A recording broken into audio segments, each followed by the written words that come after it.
국민의힘의 유상범 의원이 어제 국정감사 과정에서 옵티머스 펀드에 투자한 여권 인사들이라면서 실명을 공개를 했습니다.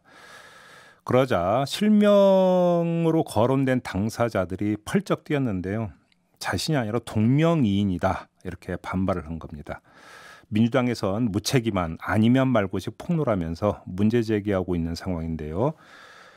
그 실명이 거론됐던 주인공 가운데 한 명입니다. 박수현 전 청와대 대변인 연결해서 입장 들어보겠습니다. 나와 계시죠? 예, 안녕하세요. 네, 박수현입니다. 네, 아무튼 그 대변인님 이름 석자가 거론이 됐는데 그 순간에 어떠셨습니까? 느낌이 어떠셨습니까? 네, 저도 이제 그 기자님들에게 그 연락을 받고 네, 제 이름이 있다고 그래서 아이고 박수현이라는 이름이 흔하기도 하네. 네, 처음에는 이렇게 생각을 했어요. 그래서 예, 당연히 저는 뭐 거기에 투자를 했거나 또 투자를 할 능력도 없고 뭐 이런 사실이 없기 때문에 예, 아, 이게 동명이인이구나 이런 생각을 했었죠. 그런데 예, 보니까 제 이름만 있는 게 아니고 김진표 의원님이나 뭐 다른 의원님들 이름이 또 있어요. 그래서 네. 정말 이게 간단치 않은 문제겠구나라고 좀 생각은 그렇게 그때부터 인식을 했습니다. 근데 예. 정말로 1원도 투자를 한 적이 없으십니까?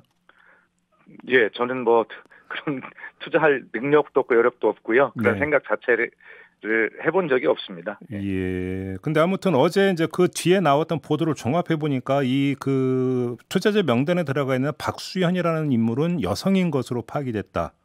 이런 보도가 나오더라고요.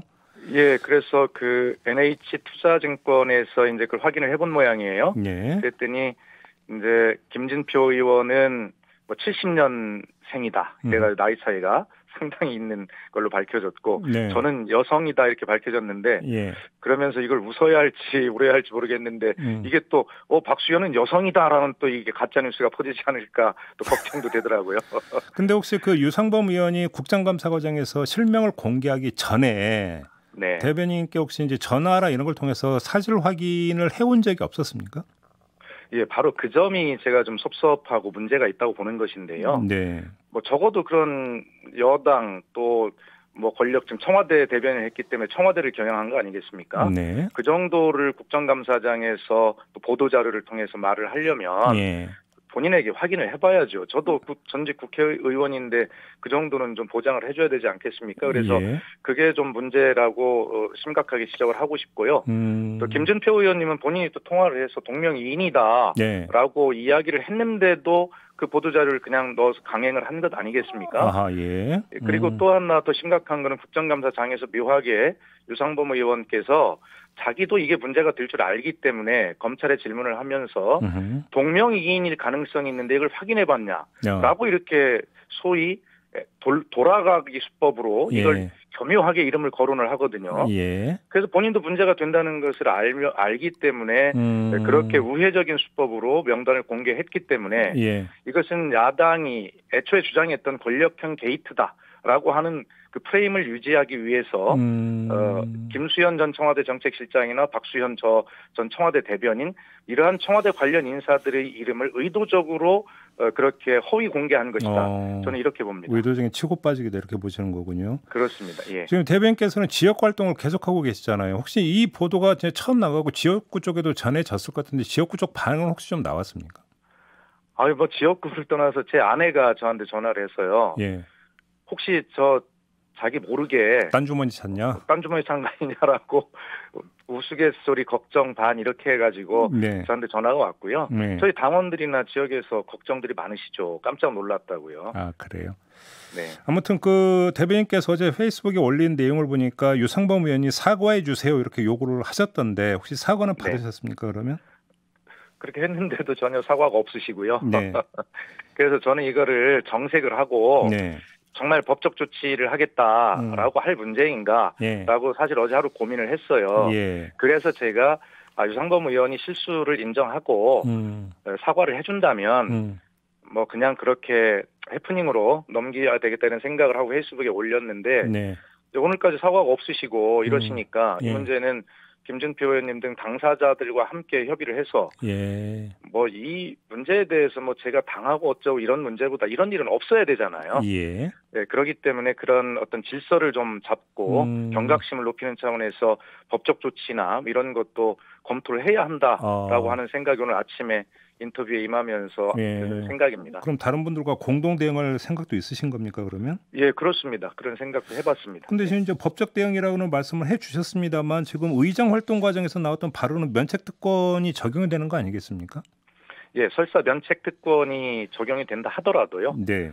그런 부분들을 어떤 사회적 관심으로 또 이렇게 면책 특권 뒤에 숨어서 하는 의도적 또 기획적 발언 이런 것들이 결과적으로 정치권에 대한 불신을 만들고 그것은 결과적으로 대한민국 선량한 국민들에게 피해가 되는 일 아니겠습니까? 예. 설사 지금 현재의 제도가 그렇다 하더라도 문제가 있다면 이 경각심을 불러일으키고 사회 공론화를 만들어서 이 제도를 개선하는 방향으로 나아가는 또 징검다리가 될 수 있다. 저는 그렇게 생각합니다. 알겠습니다. 근데 좀 궁금한 게요. 이 투자자 명단이 지금 많이 다 돌고 있습니까?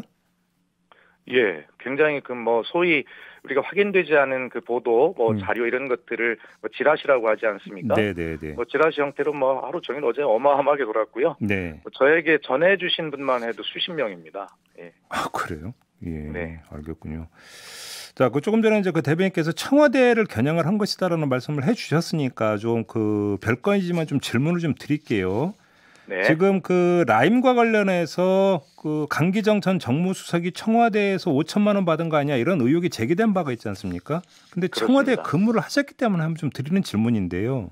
네네. 강기정 전 수석은 청와대 출입 과정을 조금이라도 아는 사람은 그게 불가능하다는 걸 누구나 다 안다 이렇게 주장하던데 어떻게 봐야 되는 겁니까? 네네.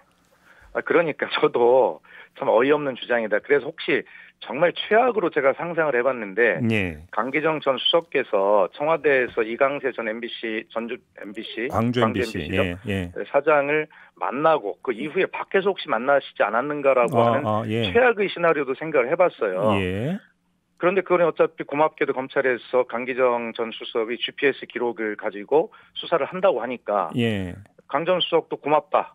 차라리 잘 됐다 이렇게 의사를 얘기했지만 어쨌든 청와대에 출입하는 시스템으로는 도저히 상상할 수도 없고 불가능한 일입니다.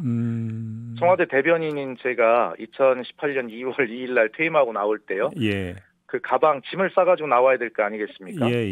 그런데도 저마저도 나가다가 혹시 불심 어떤 표현이 검문인지 모르겠습니다만은 되게 그 가방 검사를 하거든요. 소지품 검사 다 하죠. 그렇습니다. 예, 그렇기 때문에 대변인인 저도 그런 걱정을 하고 퇴직하는 날까지 그런 긴장 속에 사는데 전혀 가능하지 않습니다. 예. 그래요? 그러니까 불가능하다 시스템상. 그렇습니다. 네네네. 그래요. 알겠습니다. 또 하나 좀 여쭤볼게요. 이진화 전 행정관이 있지 않습니까? 네. 주식 보유 사실을 숨기고 청와대에서 근무를 했다 이런 이야기가 지금 계속 나오고 있는데 만약에 이게 사실이면 이건 좀 부적절한 거 아니냐 이런 지적도 있는 것 같은데 어떻게 보십니까? 부적절하지요. 우선 케이스에서 이제 거론될 수 있는 게 청와대 민정수석실 등의 인사 검증 시스템에 문제가 있는 것 아니냐를 지적할 수가 있는데요. 그런 지적 받아도 좋습니다. 그러나 청와대가 어떤 그 수사권을 가진 사법기구는 아니지 않습니까? 인사검증을 한다 하더라도. 그렇기 때문에 개인 정보 사용 동의 요청을 받아서 할 수 있는 것은 다 들여다볼 수 있습니다만 그래도 본인이 체크하지 않은 항목들에 대해서 한계가 있다라고 하는 말씀을 드리고요. 어쨌든 그것이 사실이라면 그리고 또 이진아 행정관이 남편인 윤모 변호사와 관련된 그런 어떤 연결고리가 있다면 대단히 부적절한 것이지만 그것이 어떤 청와대 인사 시스템의 문제라거나 아니면 권력형 게이트라고 규정짓기에는 그건 문제가 있다. 그래서 그것은 청와대 한 600명 정도가 되는 직원이 근무하는데 그중에 어떤 개인적 일탈이 없을 수 있겠습니까? 그렇다 하더라도 개인적 일탈로 밝혀지더라도 청와대는 국민께 또 피해자들에게 송구하다는 자세를 견지하면서 이것이 어떻게 밝혀지는지 대통령 말씀하시는 대로 그 수사에 정말 진심으로 적극적으로 협조하는 그런 모습을 견지해야 한다고 생각합니다. 근데 제가 하나만 확인차 질문 드리고 싶은 공직자윤리법에 따르면 청와대에 재직하고 있으면 주식이나 펀드 투자 못하게 돼 있지 않습니까? 네, 그런 걸로 알고 있습니다. 그러면 이것이 지금 그 청와대 안에서는 검증할 수 있는 방법이 없다는 말씀이신가요? 그럼 개인의 양심에 맡게 되는 겁니까, 이 문제는?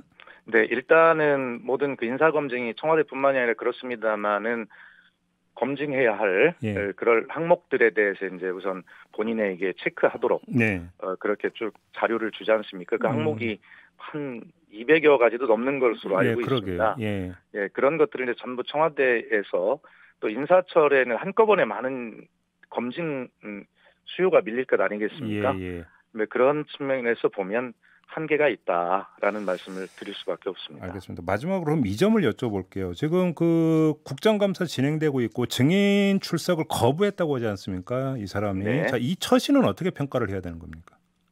뭐 적절치 않은 것 같습니다. 아마 본인은 야당이 이것을 권력형 게이트로 몰고 가려는 뭐 그러한 어떤 의도 속에서 본인을 그 증인 신청한 것으로 판단하리라 믿습니다.